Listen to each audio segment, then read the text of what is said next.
It's another major shakeup for the organization that has dealt with a flood of sexual abuse claims and bankruptcy in recent years. The rebrand will also follow a more inclusive message now that girls are welcome to participate. CBS Mornings continues next. So let's get you back to Times Square with Gail, Nate, and Natalie. We welcome you back to CBS Mornings at 7:30. We've been reporting extensively on how this war in Gaza is dividing students here in this country. That is not entirely true in the Middle East.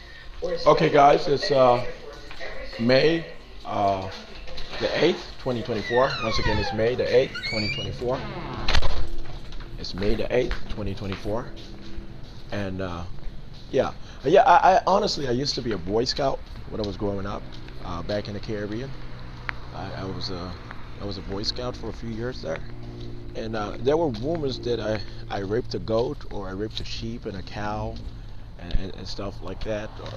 When I was a Boy Scout, that's what Catholic boys and priests, that's what they do. And I had to deal with a lot of silly rumors that kids actually believe and bought.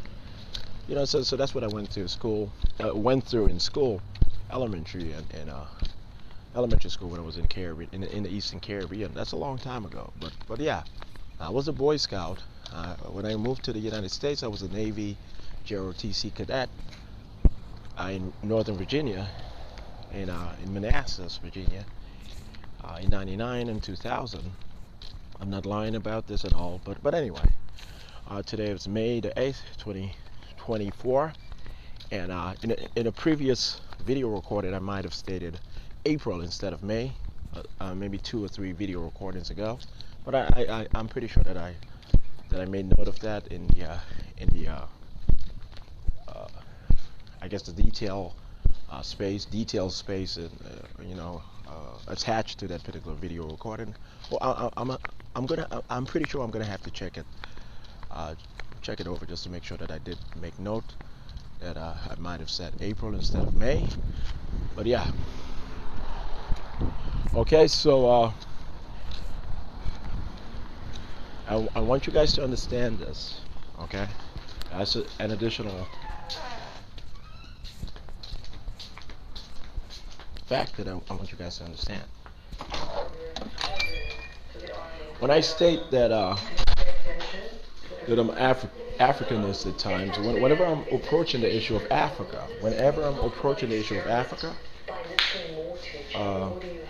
I present myself, or I perceive myself as an Africanist. When I get to the point of focusing on the Asia Pacific, I imagine myself in the Asia Pacific, and this and this and that. But I'm not racist whatsoever. And in providing you guys that the restitution or the social and economic justice package recommended and decided by the United Nations General Assembly and the United Nations Security Council and international forums all throughout the planet, along with my endorsement and my affirmation, my decisive affirmation, is correct. The particular restitution package is correct, and I'm going to have to explain what that restitution is once again without being offensive in any sort of way. Okay, so hold on.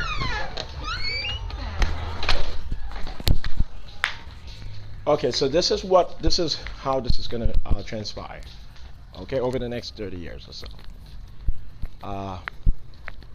Africa, the African Union specifically, is going to inherit a central fund of Africa and a central bank of Africa under this particular titular style, or evolved or somewhat different. And there's a central bank system that was created in association with the African Union for the most part, but it's gonna evolve into being a bit more financially competent, official, recognized, accredited by the whole globe, and it's going to become a bit more elemental.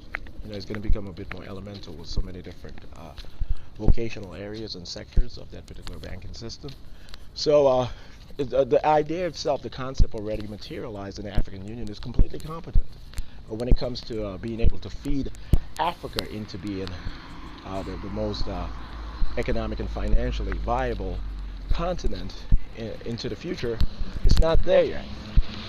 Okay? So this is what we are going to do. The United Nations General Assembly and the United Nations Security Council in secret under covert cover, security cover, along with international forums from all across the planet, they have decided that I am right and haven't issued the judgment that Africa will receive the greatest continental package, and it's based on restitution policy and philosophy. That which is constitutional in respect of the United Nations and its protocols and its purposes.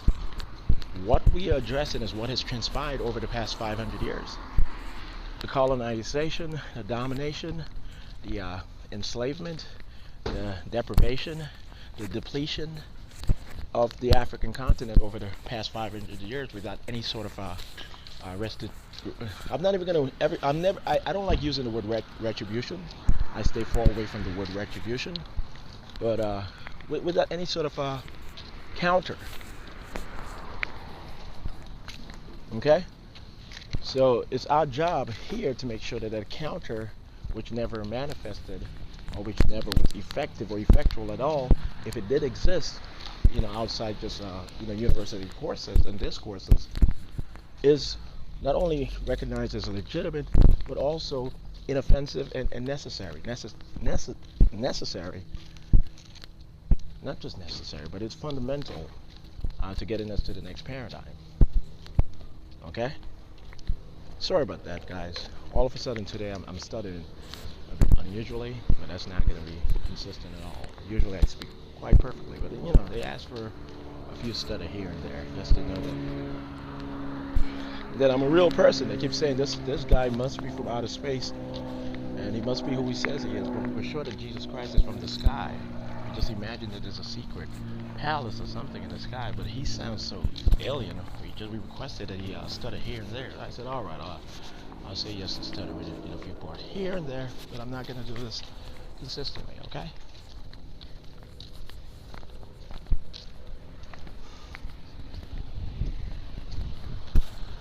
Okay, guys, so this is what I want you guys to understand. The Africa 2063 agenda, or the African Union Agenda 2063, that was actually endorsed by the United States government, the Central Intelligence Agency, actually, not the totality of the United States government, but honestly, the Central Intelligence Agency with the backing of INTERPOL, the International Criminal Police Organization, INTERPOL, soon to be identified as International Police, officially and nominal. Okay? At times, at least at times, it'll be identified as a reference in the same agency, International Police Agency, Law Enforcement Agency. Okay? So it's going to allow Africa to become the wealthiest continent on the planet, continental unit on the planet in the world.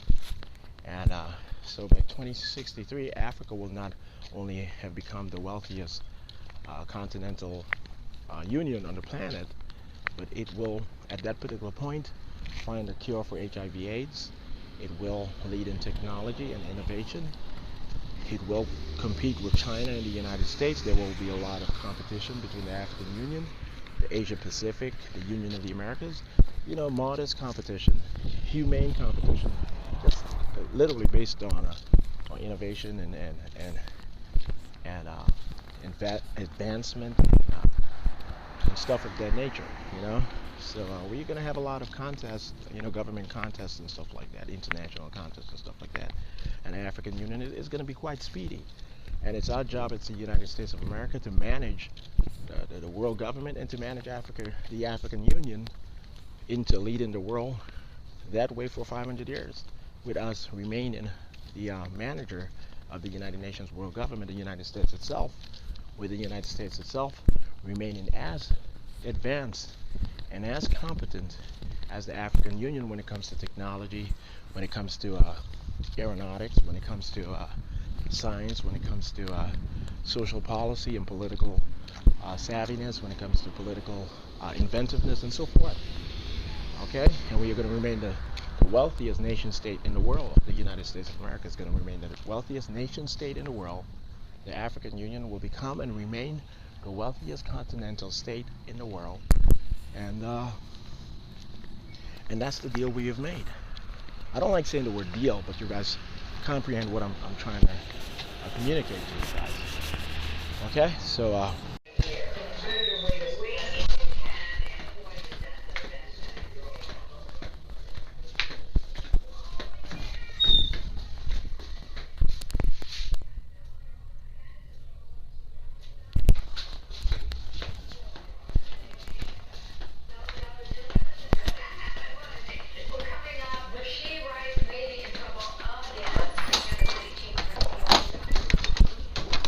I got you guys good. So there's this black guy. He swears to God that he's from the high universe, and he does a lot of disappearing and reappearing. And he's tall and stuff. I'm taking his wife away. His wife is pregnant with my kid, and he'll figure it out. And I'm gonna take her away for good. And we're gonna jail him. We're gonna remove him out of this program for good, or he gets executed.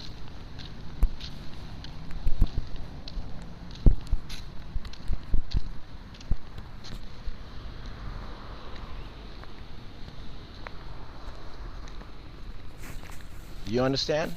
You understand me? Okay, Kamala Harris, the lookalike of Kamala Harris, she's pregnant with my kid. The one purported as still Vice President of the United States of America, the one who shows up young looking as if she's in her 40s, the lookalike, she's pregnant with my kid. Okay? And that kid is going to be short and he's going to look just like me. And I'm going to be staring down at this man from my private office or from my home in Coral Gables, trying to figure out if this man was serious and saying that he's short, that he's God.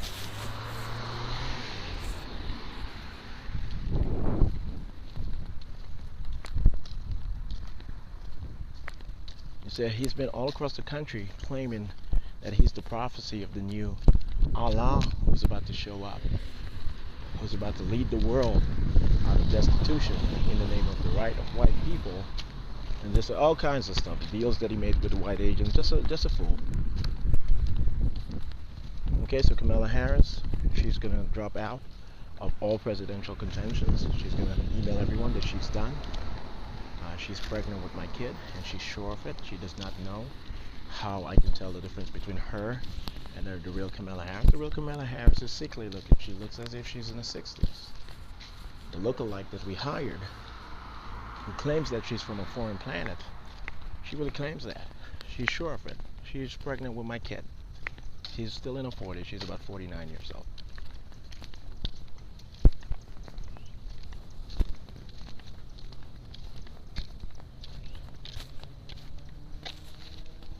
Okay, so they keep saying, see if that makes sense to anyone. I'm not going to be able to live with what this man thought he was going to put me through. So this is what we're going to do next. I'm going to cut his dick off. I'm going to amputate his dick. I'm going to cut his fucking leg off. That's what I'm going to do next. Sit down. Sit down!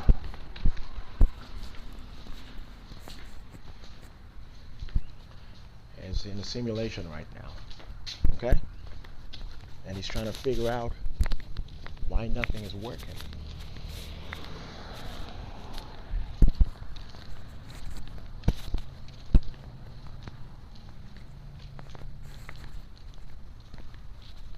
So I'm going to give him a few weeks to prove to me that the amputated leg that he has is okay to be taken off immediately at all times. Not unscrewed via any medical operation, but immediately at all times. He's going to be in a wheelchair for the rest of his life. He's going to make sure that he shows me that his penis is not real. Not in any sexual way. He's just gonna, when I say pull your fucking pants down, he'll pull his pants down, and if it looks real, I'll cut it off again.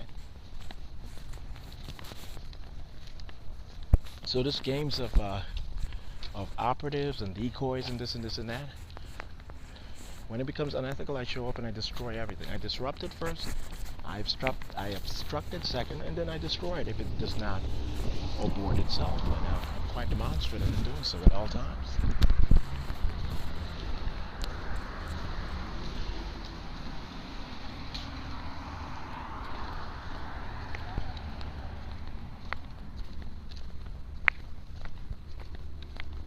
So anyway, so the African Union Agenda 2063 I promise you guys, it does not say that Africa has to wait until 2063 to be able to get highways, or to be able to get tablets, or advanced personal computer software and hardware. That's not what it's saying. It's going to say in 2063, Africa is going to have the tallest skyscraper in the world. It's going to have invented the cure for AIDS and HIV, and it's going to be leading in technology, medicine, and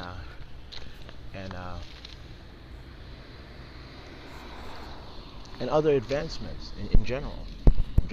Okay. And no, I don't have HIV or AIDS. I don't have any sort of immune deficiency. I don't have any sort of illness or disorder. In all honesty, I'm being honest with you guys. Okay, so we're gonna ratchet up. We're gonna take this to a next level. This is what I'm gonna do to you guys over the next 2 years on a daily basis. The CIA, we have 50,000 agents above who have been hired by my father from the higher universe, about to jump into this world very soon. And this is what we are going to do. We're going to torment you and torture you guys on a daily basis for 2 years, non-stop, and we are never going to stop. Every time we do something and you guys cannot handle it, we show up and we torture you guys to death. Okay? Until you guys no longer have the will to dissent or to show anger on you guys' face or in you guys' thoughts.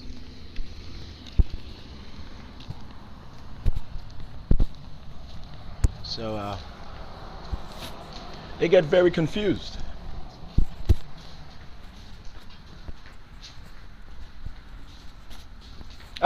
This is what's going on.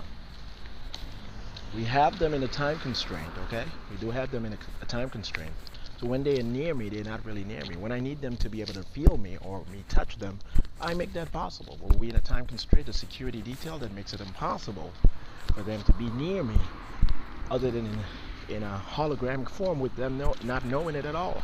Them not knowing how to comprehend it. The technology that we do have where I'm from is so advanced, they do not know how to comprehend it. They're like, this dude is standing right in front of us and he's saying he's not next to us. But when we try to punch him, we can see that it does not touch him. And when we try to stab or shoot him, it just disappears right away. Either he's immortal, or he literally is who he says he is, and immortal. So we're gonna get to the point of running away or trying to scare him to tell him don't fuck with us, or because we've harmed you so much or denigrated or sabotaged your image so much, we cannot trust you being able to be free to do whatever you decide is right. None of that. I'm gonna destroy you guys' lives. Nothing you guys have done has had any fucking effect.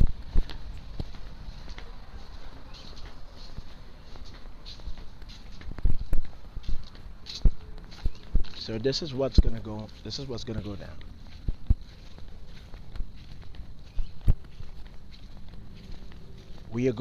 I'm gonna walk Rashida into heaven. Okay? And we're not gonna disappear into heaven. We're gonna walk into heaven, and you guys are gonna watch us walk into heaven. And none of the things you guys have done over the past few weeks or months or years will have mattered, other than you guys being scared for the rest of you guys' lives and completely confused. I fucked the shit out of each and every one of your wives. They have my kids, and I am not going to quit.